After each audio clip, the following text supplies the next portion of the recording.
박건욱의 일일 단타 본격적으로 시작해 보겠습니다. 지금처럼 시장이 조금 빠르게 움직일 땐 아무래도 그 흐름을 조금 더 빨리 포착하는 게 중요하지 않을까 싶은데요. 실적과 거래량, 수급 이렇게 세 박자 숫자로 확인되는 기업들을 위주로 파악해 주시는 분을 모셨습니다. 오늘도 박건욱 전문가님과 함께합니다. 전문가님 어서 오세요. 네, 안녕하세요. 네, 전문가님. 새벽에 FOMC 회의가 있었는데 좀 금리를 동결하긴 했지만 그래도 앞으로의 행보에 있어서는 좀 매파적으로 보는 의견이 좀 많더라고요. 어떻게 보셨나요? 그렇습니다. 사실 매파적이라고 예상은 했지만 네. 더욱더 조금 더 어, 매파적이라는 분위기가 거의 대부분이라고 생각을 하고요. 네. 일단은 조금 더 지켜봐야 된다고 생각을 하고 있습니다. 일단 저희 유럽 증시부터 먼저 말씀을 좀 드리면 종전 협상 기대감이 아직까지 좀 이어지고 있고요. 연준의 금리 결정을 기다리면서 상승 마감을 한 상태였고요. 미국 증시 방금 말씀드린 것처럼 생각보다 더욱더 좀 매파적이었다라는 시장이 반응을 하고 있는 것 같습니다. 연준에 대해서 하락 마감을 한 상태입니다. WTI 지수에 대해서 먼저 말씀을 좀 드리고 싶은데요. 드디어 80달러 아래로 좀 떨어지는 모습을 보였었죠. 3월 이후 처음으로 80달러 아래로 하락하는 모습인데요. 아무래도 호르무즈 해협의 재개방에 대한 기대감이 함께 좀 작용을 한 것 같습니다. 상당히 좀 오랜 시간 동안 경제와 시장을 좀 괴롭혀 왔었죠. 유가가 드디어 폭락을 하게 되면서 인플레이션에 대한 압박까지도 어느 정도는 좀 해소를 해주는 모습이었다라고 말씀을 드릴 수 있겠고요. 스위스에서 미국과 이란이 MOU 서명을 하기로 했었는데 지금 전자 서명으로 대체를 하고 참여를 하지 않겠다라고 보도가 좀 나왔었습니다. 이란 쪽에서는 서명은 하겠지만 앞으로의 핵 협상에 대해서 여전히 좀 가능성을 끌어들이고 싶다는 모습으로 좀 보이고요. 호르무즈 해협 자체가 완전히 개방된다는 것 자체가 제일 중요한 정보일 것 같고요. 호르무즈 해협이 개방된다 확실한 좀 정보가 저희 쪽으로 좀 들려와야 한다. 개방됐다, 통행을 하고 있다라는 소식을 계속해서 좀 체크를 해주시길 바라겠습니다. 그리고 유가와 인플레이션에 관한 불안감이 상당히 좀 많이 해소가 됐기 때문에 이런 좋은 소식들이 투자 심리에 좀 어떤 영향을 미치고 있을지 앞으로 좀 어떻게 미칠지 기대가 되고 있는 상황입니다. 그리고 다음은 스페이스X에 대한 얘기를 좀 드리고 싶은데요. 3거래일 연속 폭등했습니다. 역시나 좀 기대감을 반영을 하는 모습이었고요. 빅테크와 반도체 중심으로 자금이 이탈되는 모습까지 보였습니다. 그리고 금융주, 경기 민감주에도 약하지만 자금이 흘러 들어갔습니다. 하지만 스페이스X의 자금을 빨아들이는 블랙홀 같은 현상은 아직까지도 일어나고 있고 앞으로도 어떤 식으로 좀 흘러가야 할지 계속해서 좀 지켜봐야 한다라는 부분이 있고요. 스페이스X와 기술주 그리고 반도체 주들까지 계속해서 좀 체크를 해주시면 좋을 것 같다는 말씀 드리겠습니다. 다음은 뉴욕 증시죠. 목요일 대규모 선물 옵션 만기일이 다가오고 있습니다. FOMC에서 여전히 매파적인 태도로 발표가 났지만 점도표에 대해서 제가 전일에 좀 말씀을 드렸었는데 점도표에서 금리 인하에 대한 가능성을 좀 없애버렸다라는 걸 좀 보여줬었는데 케빈 호시 의장의 입장에서는 점도표는 중요하지 않다. 앞으로 물가 안정에 좀 신경을 많이 쓰겠다라고 말을 했기 때문에 이런 부분까지도 지금 옵션 만기일에 좀 영향을 미칠 수가 있습니다. 변동성이 겹치게 돼서 더욱더 좀 크게 다가올 수 있는 부분이라고 예상을 하고 있고요. 국내 증시 역시 좀 단기 차익 실현이 나올 수 있다라는 거, 미증시 상황에 따라서 좀 흔들릴 수 있다라는 거, 이 부분 꼭 염두를 해주셨으면 좋겠습니다. 국내 증시 전략으로 이어가 보자면요. 첫 번째로는 숨고르기 섹터를 좀 노리셨으면 좋겠다라고 말씀을 드리겠습니다. 섹터를 현재는 좀 선별하는 게 중요하다라는 거, 주도주 중심으로 자금이 흐를 것이다라는 거 꼭 기억을 해주셨으면 좋겠고요. 그리고 여기서 소외되는 섹터가 분명히 생겨날 겁니다. 수급 쏠림이 지금 나오고 있는 상황이기 때문에 당장의 상승세를 이어가는 섹터에는 성급히 올라탈 생각은 좀 지양해 주셨으면 좋겠고요.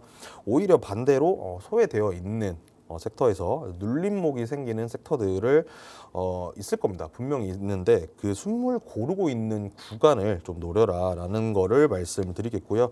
눌림목을 선점해서 미리 좀 준비를 해두시는 전략이 앞으로 좀 유효할 것 같다라고 말씀을 드리고 싶습니다. 두 번째로는 대형주 흐름을 좀 체크를 해주셨으면 좋겠습니다. 현재 변동성이 있는 시장 분위기상 대형주들이 21선이 되게 중요하다고 생각을 하고 있습니다. 21선들이 지지선 역할을 제대로 좀 해주고 있는지, 버텨주고 있는지, 아니면 지지선을 뭉개고 아래로 좀 내려가는지에 대해서 확인을 좀 해주셨으면 좋겠고요. 이건 주도주들도 마찬가지입니다. 대형주의 지지선이 좀 확고해야 중소형주들도 좀 수급이 들어오고 템포를 좀 맞춰갈 수 있다고 생각을 하고 있기 때문에 이 부분도 꼭 확인을 해주셨으면 좋겠고요. 마지막으로는 AI 인프라 하위 섹터를 좀 확인할 필요가 있다라는 부분을 좀 강조를 좀 드리고 싶습니다. 사실 반도체 투톱에 비해서 상승세를 좀 따라가지 못하는 하위 섹터들이 되게 많이 보이고 있어요. 예를 들면 뭐 부품주, 온 디바이스 AI 그리고 냉각 같은 섹터들인데 외국인 수급이 들어오면서 거래량까지 좀 늘어나게 된다면 현재 박스권으로 되게 이동하고 있는 그런 섹터들이 되게 많습니다. 종목들이 많기 때문에 이 박스권을 돌파를 하게 된다면 탄력이 좀 강하게 일어날 확률이 높기 때문에 AI 인프라에 관한 하위 섹터들 꼭 확인을 좀 해보시고 박스권 돌파를 노리셔라라고 정리 드릴 수 있겠습니다. 네, 말씀 주신 것처럼 지금 시장 보면은 좀 섹터별로 흐름이 굉장히 빠르게 바뀌고 있는 점을 파악을 할 수가 있거든요. 어제는 바이오가 강세를 보였지만 또 새벽에 좀 매파적인 성향을 보인 점 때문에 오늘은 바이오가 약세를 보일 수도 있겠다. 이렇게 좀 가능성을 생각해 볼 수도 있을 것 같습니다. 굉장히 시시각각 바뀌고 있는 순환매 장세이기 때문에 오늘은 어떤 섹터가 움직일지 이 흐름을 포착해내는 게 중요할 것 같은데요. 저희 전문가님이 항상 이렇게 시장의 흐름을 정말 잘 내다봐 주시기도 하고 또 오늘의 흐름도 잘 짚어주고 계십니다. 나도 함께 24시간 동안 흐름을 같이 한번 포착해 보고 싶다 하시는 분들은 하단의 내용을 참고해 주시면 되겠습니다. 전문가님, 이제부터 프리장 상황 지켜보도록 하겠습니다. 지금 전반적으로 봤을 때 원전주들이 거래대금 상위단에 올라오고 있거든요. 전반적으로 프리장 상황 어떻게 보고 계실까요? 원전주 당연히 네. 봐야 되겠죠. 좋은 네. 소식이 있었기 네, 때문에 그렇죠. 원전주는 당연히 잘 봐야 되고요. 일단은 저희 삼성전자, SK 하이닉스부터 먼저 좀 봐야 되겠죠. 저희 국내 증시를 이끌어가는 투톱 현재 등락률 의미가 없는 정도고요. 하지만 지금 삼성전자 입장에서는 지금 조금 변곡기를 맞이를 하고 있다고 생각을 하고 있습니다.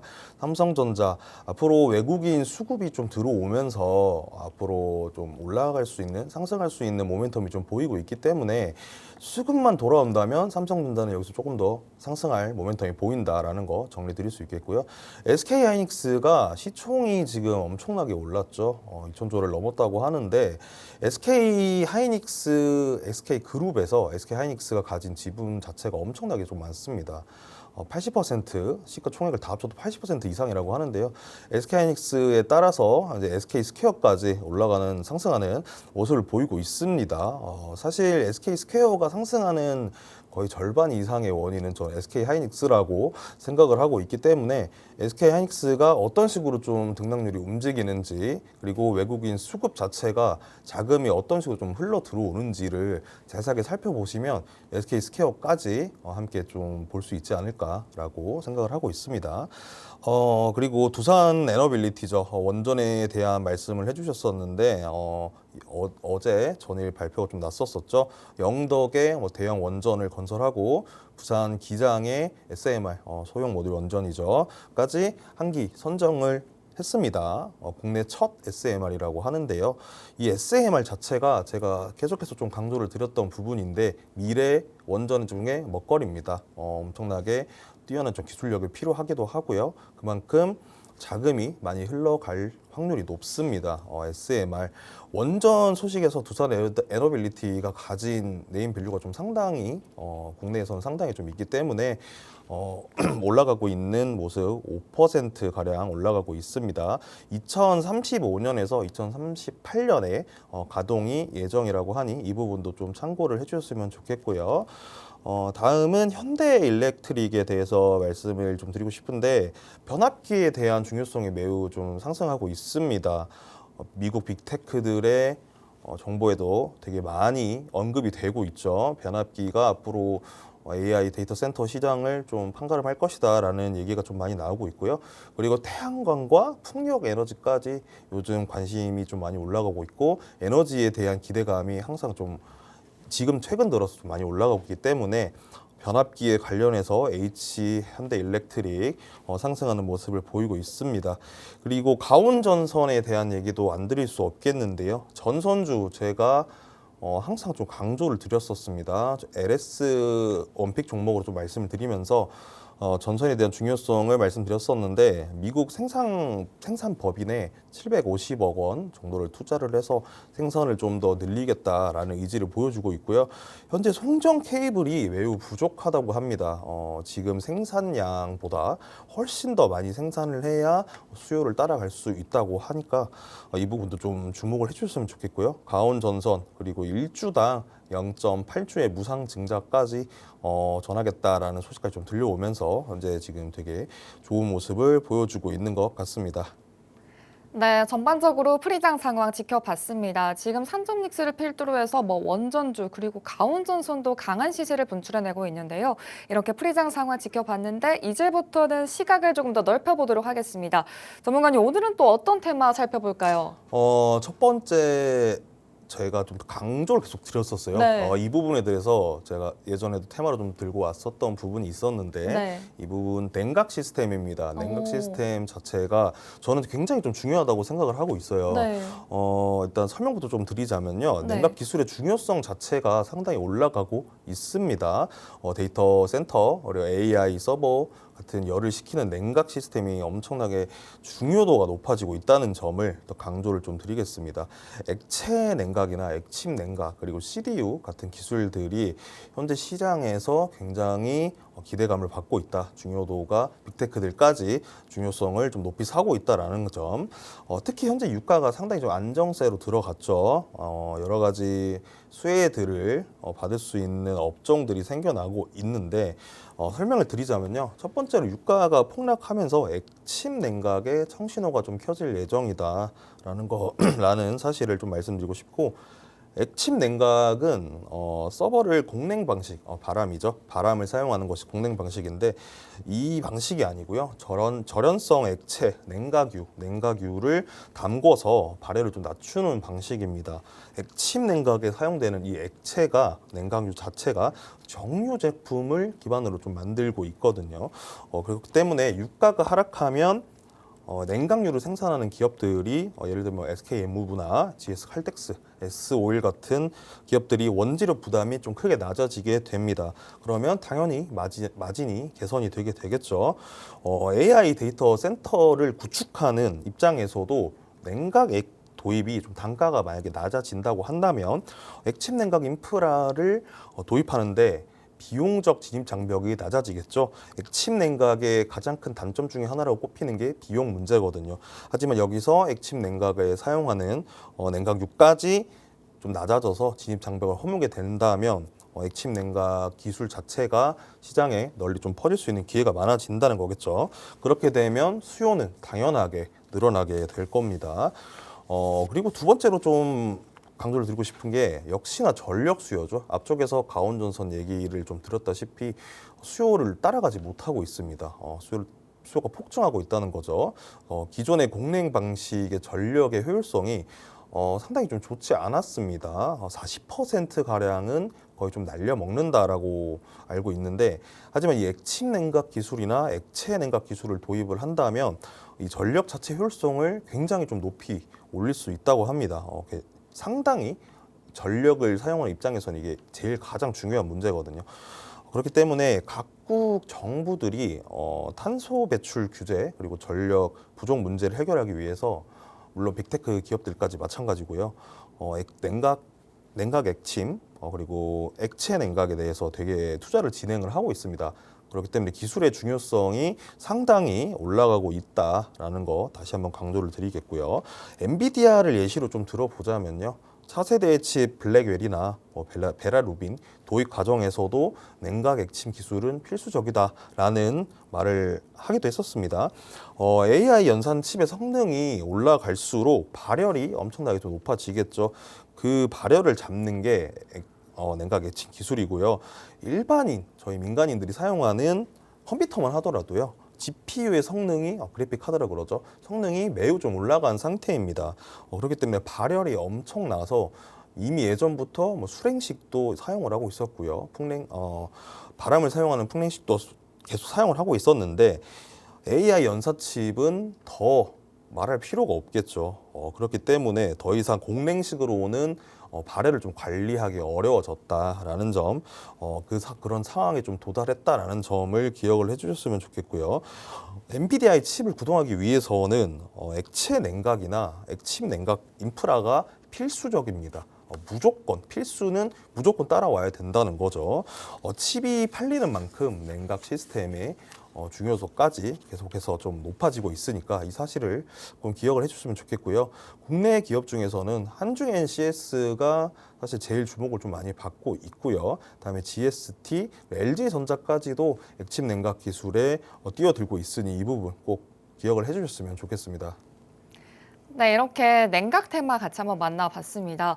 사실 전문가님, 저는 좀 이 냉각 테마의 논리, 그러니까 이 테마를 왜 봐야 하는지에 대한 논리를 생각해 봤을 때 좀 되게 인상 깊었거든요. 어떤 부분이 인상 깊었냐면, 일단 유가 하락의 수혜주도 받아가면서 어떻게 보면 지금 현 시점에 있는 트렌드를 가장 많이 반영하면서 또 동시에 전력 병목을 공급 이 부분에 대해서도 같이 해결할 수 있는 이 두 가지 모멘텀을 받아갈 수 있다는 점에서 조금 신기했던 것 같아요. 왜냐하면 보통 이제 유가 하락이다라고 하면 뭐 항공주, 해운주 아니면 이제 케미칼 관련된 화학주들 이런 주들을 보통 많이 집중을 하시는데 여기서 한 번 더 사고를 비틀어서 이 정유주의 마진이 남는다면 그 다음에는 이게 어디로 흘러갈 것인가까지 좀 고려를 해주신 것 같아서 이 부분이 되게 좀 인상이 깊었습니다. 근데 간밤 미증시에서 이제 냉각 관련주로 버티블 홀딩스가 상승을 했거든요.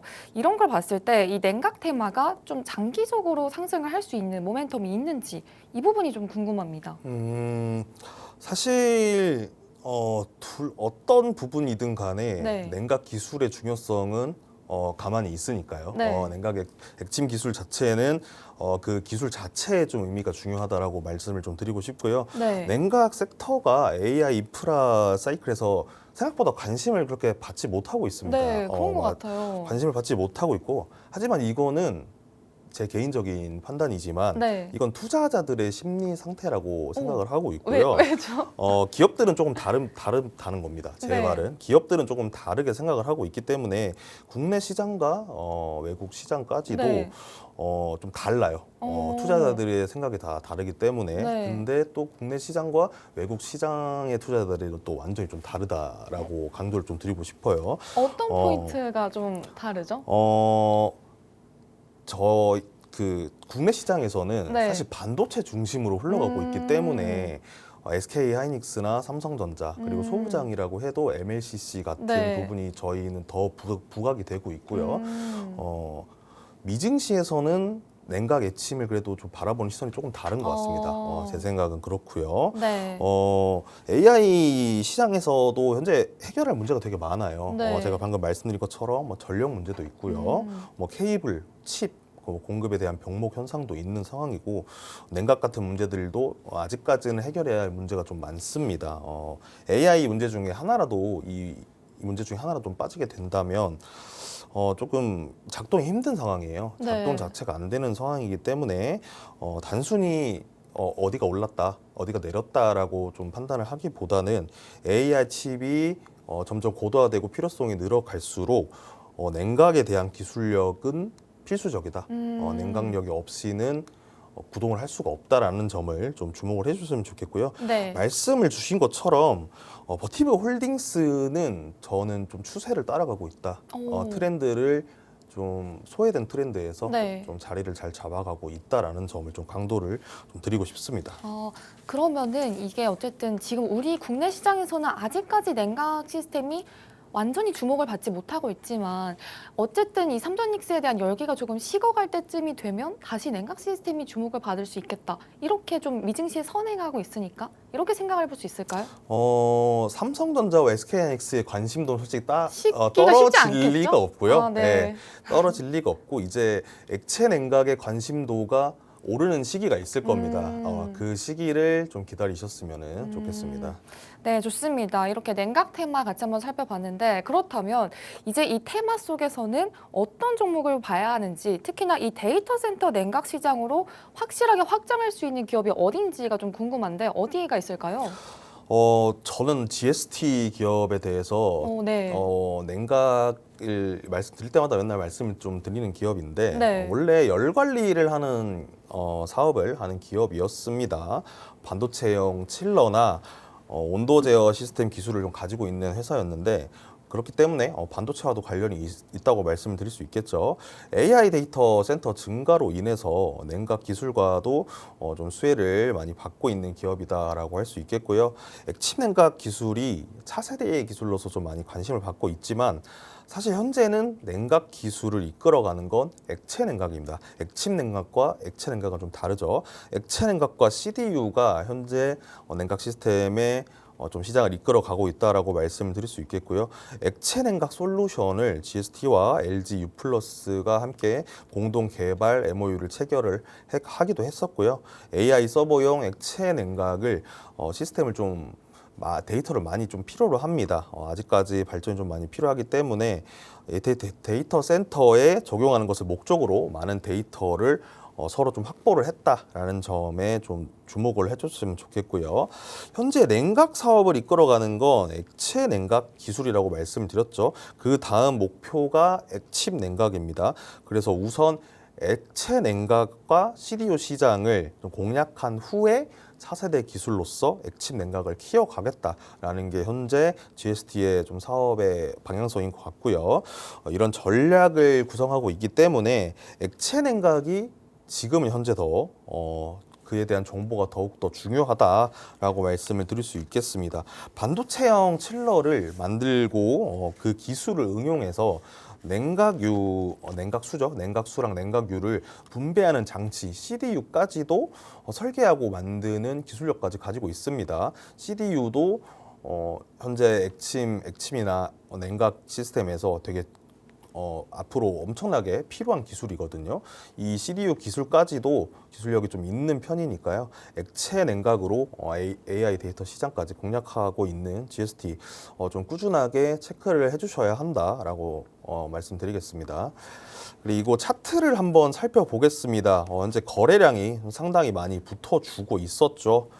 현재 주가가 거래량이 좀 빠지게 되면서 21선까지 좀 내려오게 되었습니다. 지지선을 한번 좀 다지겠다라는 모습으로 보이고요. 5일선 돌파하는 모습 보여준다면 단기적으로 좀 상승하는 모습을 기대할 수 있겠고요. 거래량까지 붙어준다면요. 5일선 돌파하는 모습까지 보여줄 수 있겠다라고 말씀을 드리겠고 현재 구간 분할 매수 관점에서 상당히 좀 매력적인 위치다라고 말씀드리겠습니다. 네, 이렇게 냉각 테마 속에서 GST 같이 한번 만나봤습니다. 현 시점에서 유가 하락이 나올 때 어떤 테마가 수혜를 받을 것인가 이런 부분에 대해서 실시간으로 전략 받아가 보고 싶다 하시는 분들은 하단의 내용을 참고해 주시면 되겠고요. 저희는 잠시 화면 만나보고 돌아오도록 하겠습니다.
박건욱의 일일 단타 계속해서 이어가 보도록 하겠습니다. 본격적인 시작에 앞서서 지금 개장 후 상황부터 체크해 보도록 할게요. 먼저 지수부터 살펴보도록 하겠습니다. 현재 코스피 1.1% 넘게 올라가면서 8,900선까지 터치한 모습을 보여주고 있습니다. 코스닥 지수도 1.4% 넘게 올라가면서 1,437선까지 상승을 하고 있습니다. 다음으로 환율도 체크해 보겠습니다. 환율 현재 1,524원까지 상승한 모습을 보여주고 있습니다. 다음으로 수급 상황 체크해 보겠습니다. 현재 코스피, 코스닥 양대 시장 모두 외국인과 기관 나가고 있고요. 개인이 홀로 담아내고 있는 점 전해드리겠습니다. 다음으로 시가총액 상위 종목입니다. 현재 삼성전자, 하이닉스, SK스퀘어까지 전반적으로 강한 불 켜내고 있는데요. 다만 삼성전기, 현대차, LG에너지솔루션은 약세 흐름을 보이고 있습니다. 삼성그룹도 전반적으로 강한 흐름 보이고 있다는 점 체크해 볼 수 있겠습니다. 오늘 코스닥 시장은 전반적으로 부진한 흐름을 보이고 있는데요. 원익 IPS, 그다음에 LCLB 일부 종목을 제외하고는 전반적으로 하락하는 흐름을 보여주고 있습니다. 이렇게 개장 이후 상황까지 체크를 해봤습니다. 어느덧 6월에 이제 셋째 주에 접어들고 있는데요. 현 시점에서 전문가님의 수익률 얼마만큼의 성적표를 가져오고 계시는지 저와 함께 살펴보도록 하겠습니다. 먼저 표를 같이 만나보겠습니다. 지금 표를 보시면 삼성전기가 5월 27일에 가져오신 종목인데요. 저 때까지만 해도 상당히 고평가되어 있다, 고점이다 이런 논란이 있었지만 그럼에도 불구하고 수급, 거래량, 실적 이 세 가지를 확실하게 확인한 뒤에 100만 원대 진입을 하셨는데 현재까지 104% 세 자릿수 대 상승률을 기록하고 있습니다. 이 밖에도 현대백화점 그리고 신세계 같은 백화점 관련주들도 가져오셨는데요.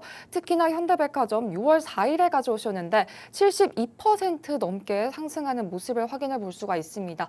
빛과전자, SBB테크도 마찬가지로 놀라운 상승률 기록하고 있는데요.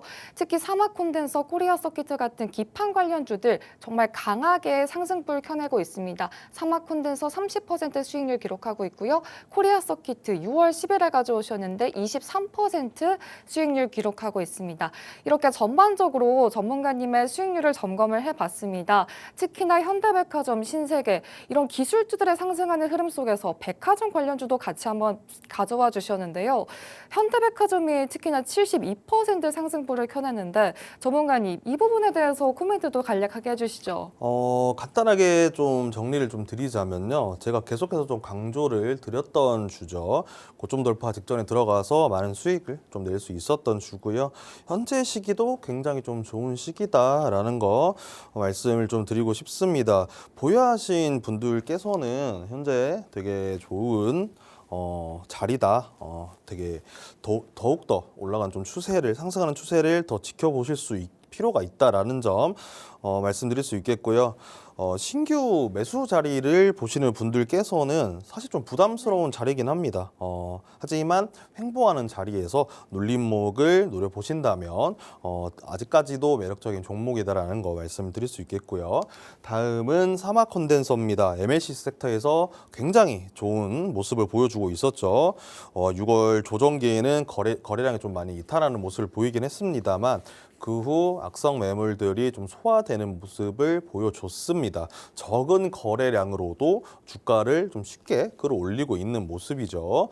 이미 하단에서 좀 잡으신 분들 계실 거예요. 이거 주봉 차트거든요. 제가 계속해서 좀 강조를 좀 드렸습니다. 앞에 현대백화점도 마찬가지고요. 주봉 차트를 기르시는 좀 습관을 기르셨으면 좋겠습니다. 이미 하단에서 잡으신 분들은 5주선이 주봉 기준으로 종가 기준으로 좀 이탈하기 전까지는 좀 홀딩하시는 전략 유효하다라고 말씀드리고 싶고요. 이번 주 양봉의 직전 좀 최고점을 다시 한번 좀 돌파하는 가능성이 열려 있지 않을까라는 점 기억을 해주시고요. 신규 매수 자리를 보시는 분들께서는 시초가에 좀 급하게 따라 들어가는 것은 좀 리스크가 상당히 좀 크다라고 정리드릴 수 있겠고, 장중에 5주선에 좀 가깝게 붙어주는 눌림목이 나온다면 단기 트레이딩 관점에서도 좀 진입해 들어갈 볼만하다라는 점 말씀드리겠습니다. 네, 이렇게 두 가지 종목 만나봤습니다. 우선 첫 번째, 이제 현대백화점 차트를 통해서 같이 한번 살펴보시죠. 일단 수렴을 하고 있는 구간에서 돌파하기 직전에 진입을 하셨는데요. 이게 단순히 상승하고 있다고 해서 불타기를 하는 게 아니라 이 시세를 분출하기 전에 미리 상승의 흐름을 포착을 해주신 겁니다.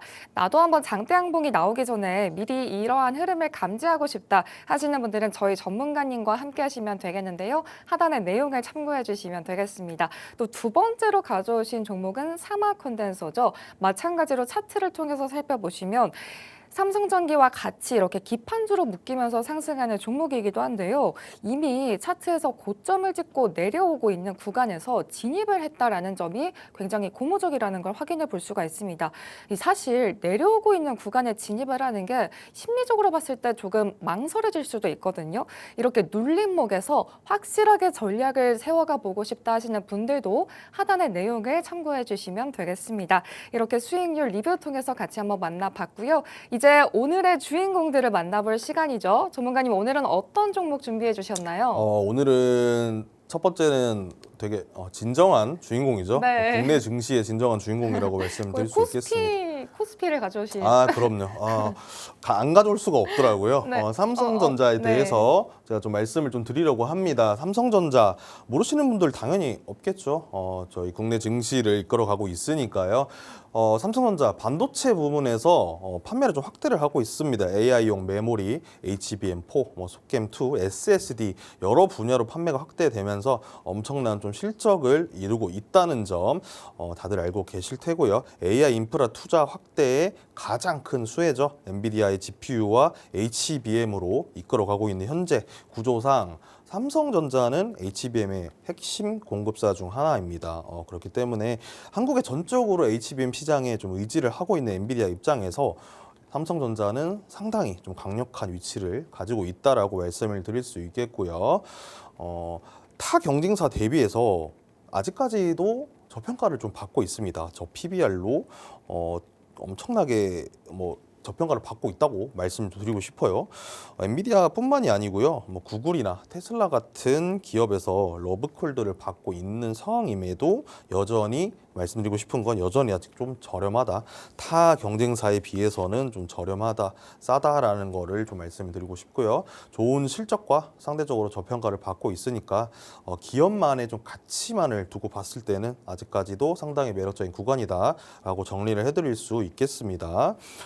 전일 34만 6,500원으로 밀린 후에 바닥을 다지고 반등하고 있는 모습을 보이고요. 이평선까지도 상승 추세를 좀 이어가고 있으니까 21선 위에 안착하게 된다면 삼성주가에 대한 투자자들의 기대감이 계속해서 들어오고 있다라는 점을 반영할 테니까요. 단기 조정을 받다가 점점 더 올라갈 수 있는 모멘텀을 보여주고 있으니 이 부분 꼭 기억을 해주셨으면 좋겠습니다. 매수가 34만 5천 원 이하고요. 1차 목표가 40만 원, 손절가 30만 원입니다. 네, 첫 번째 종목 삼성전자 만나봤습니다. 우리나라 시총 1위 대장주라고 할 수 있겠죠. 어제 흐름만 보더라도 SK하이닉스에 비해서는 조금 상대 강도가 약해진 모습을 보이고 있기 때문에 앞으로 실적 시즌의 기대감 그리고 눌림목에서 확실한 전략을 받아가 보고 싶다 하시는 분들은 오늘 삼성전자도 같이 한번 기억을 해주시면 좋겠습니다. 이제 두 번째 공략주 만나봐야겠죠. 어떤 종목인가요? 두 번째 제주 반도체입니다. 두 번째죠. 제가 두 번째로 온픽 네, 두 번째로 종목에 가져오셨죠? 가져오는 종목인데요. 네.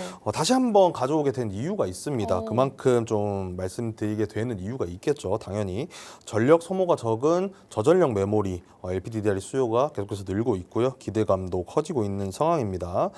AI가 영역이 확대되면 될수록 저전력 메모리 수요도 폭증을 할 수밖에 없고요. 스마트폰, 로봇, 자동차까지도 계속해서 AI가 뻗어나갈 역량이 크기 때문에 LPDDR까지도 함께 수혜를 좀 받을 확률이 높다라고 생각을 하고 있고요. 저전력 메모리 시장의 판이 점점 확대가 되고 있습니다. 그렇기 때문에 제주 반도체의 실적이 매우 좀 좋아지고 있어요. 저전력 메모리 공급 부족, 고객사 확대 등으로 실적이 좀 증가를 상승을 꽤 큰 폭으로 하고 있다는 점 이 부분 꼭 기억을 해주셨으면 좋겠고요. 온 디바이스 시장을 정부가 2030년까지 대규모 투자를 좀 시작한다는 점도 주목을 해볼 만합니다. 이 부분도 제주 반도체 종목에게는 아주 좋은 소식이라고 할 수 있겠죠. 차트 한번 보겠습니다. 전일 11만 1,500원으로 양봉 솟아오르면서 강한 수급과 함께 대형 장대 양봉을 좀 뽑아내는 모습을 보였죠. 박스권을 움직임을 보여주다가 박스권 21선을 제가 전에 말씀드렸을 때도 좀 에너지를 응축하고 있다라고 말씀을 드렸었는데 그 에너지를 뚫어버리는 에너지가 나왔죠. 어제 나왔고 현재 좀 매수세가 하방 지지선을 단단하게 받쳐주고 있기 때문에 횡보 조정 기간에 거래량이 좀 말라 있습니다. 정대 양봉이 솟구치면서 거래량이 많이 터졌기 때문에 박스권 상단을 돌파할 때 거래량이 실린 장대 양봉이다, 추세 전환 신호다라는 점을 좀 말씀을 드리겠습니다. 매수가 11만 2천 원 이하로 가져가시고요. 1차 목표가 14만 원, 손절가 9만 5천 원입니다. 네, 두 번째 공략주 제조 반도체 만나봤습니다. 사실 이전에도 한번 가져오셨던 종목이죠. 이미 22%의 수익률을 기록하고 계신데요. 오늘도 가져오셨다는 건 그만큼 강력한 모멘텀이 아직까지 남아있다. 이렇게 해석을 해볼 수도 있을 것 같습니다. 저전력 반도체 메모리 설계 관련해서는 아무래도 유일한 국내 기업이기 때문에 이러한 포인트를 긍정적으로 생각해 볼 수도 있을 것 같습니다. 매수가는 11만 2천 원 이하에서 노려볼 만하다라고 말씀을 해주셨고요. 1차 목표가는 14만 원, 그리고 손절가는 9만 5천 원으로 제시를 해주셨습니다. 이렇게 오늘의 공략주까지 같이 한번 만나봤는데요. 반도체 단이라고 하더라도 선별적으로 움직이고 있기 때문에 어떤 부분에서 포인트를 삼아볼 수 있을지 하단의 내용을 참고해 주시면 되겠습니다. 저희가 준비한 소식은 여기까지입니다. 저희 방송에서 제공하는 정보는 투자를 위한 참고 조언일 뿐 특정 종목의 상승 하락을 보장하지 않는다는 점 유의해 주시기 바랍니다. 내일 다시 이 시간에 찾아뵙도록 하겠습니다. 시청해 주신 여러분 고맙습니다.